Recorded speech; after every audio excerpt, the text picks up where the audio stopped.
যাতে অসমখনত ভাৰতৰ 5খন ৰাজ্যৰ ভিতৰত এখন কৰি নিৰ্মাণ কৰিব পাৰে আপোনালোকে আমাৰ লগতে চিঞৰক তৰুণ গগৈ জিন্দাবাদ জিন্দাবাদ মই আশা কৰিম এই জিন্দাবাদৰ ধ্বনি আপোনালোকে গাঁৱলৈ লৈ যাওক ঐ হিমন্ত মামা মই কৈ দিছো ক দেই দিলে দি দিওঁ বুলি কওক আৰু নিদিলে নিদিওঁ বুলি কওক কি উল্টা পাল্টা কৰি আছে দুমুখীয়া ৰেঞ্চ নেকি দুমুখীয়া ৰেঞ্চ যে কৰি আছে এবাৰ যে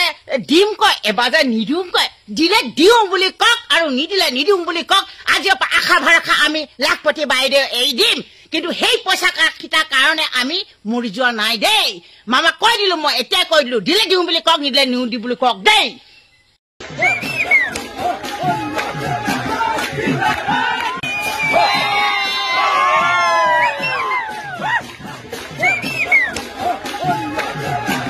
জিন্দাবাদ